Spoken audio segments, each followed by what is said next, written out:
Hey everyone, this is Jeremy J. How's it going? That was a pretty cheesy two-fingered point there.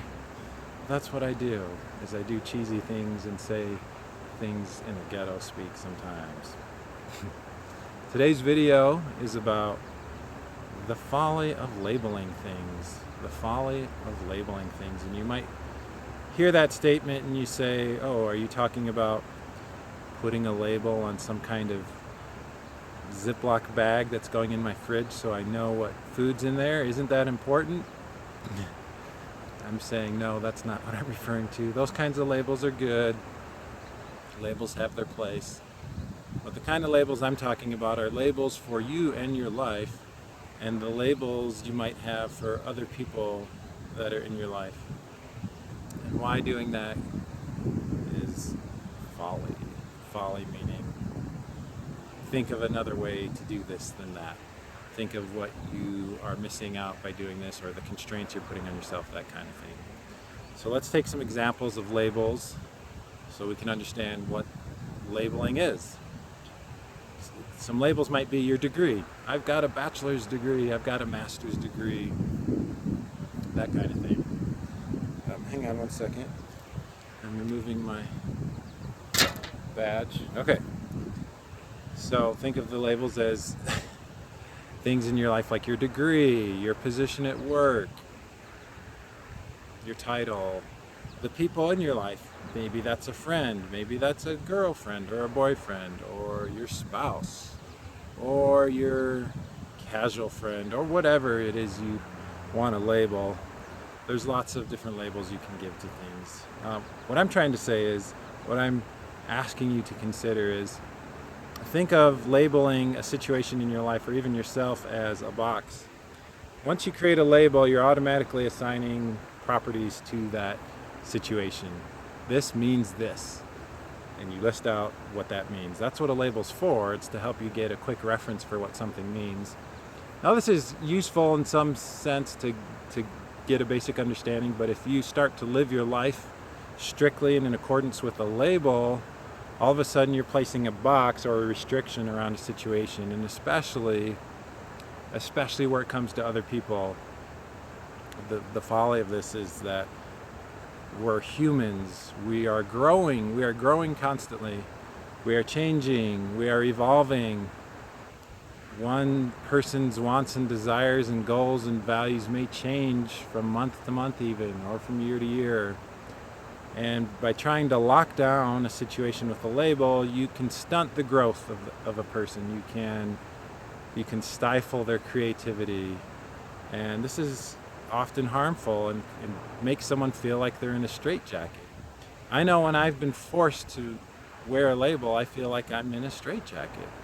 I really do feel like I'm in a straitjacket. Like, someone labels me as LDS, for instance. I grew up in the LDS church, and they say, well, you're a Mormon because you grew up in the LDS church. And I'm like, no, my perspectives, my beliefs, there's a B, my perspectives and beliefs have expanded beyond that, such that I don't feel constrained by just a label of I'm this denomination of a church.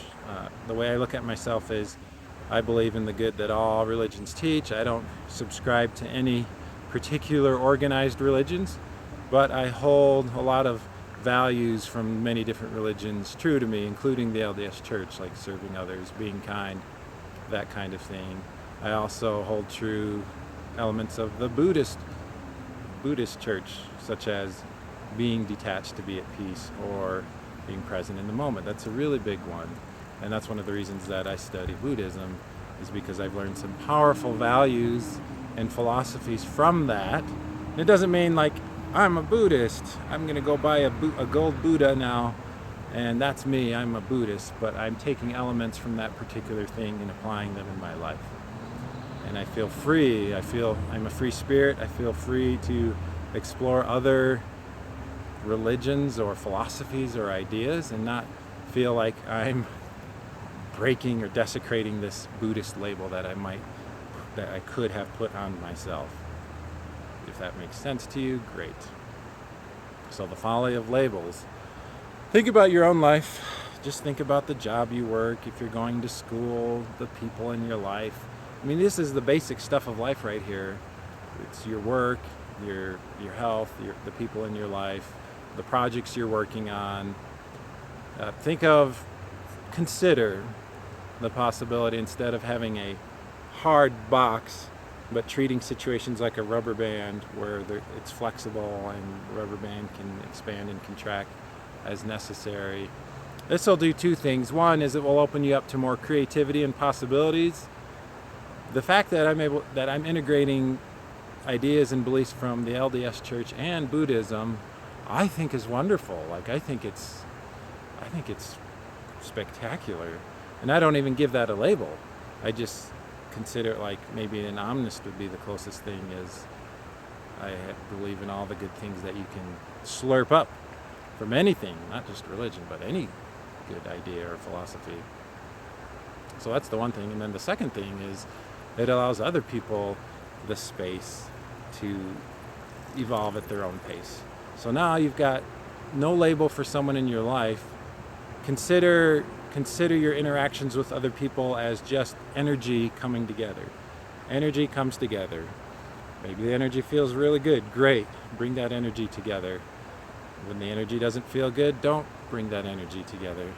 And then have no label for it. This creates a very free environment, a pressureless, a stress-free environment. So think of situations in your life.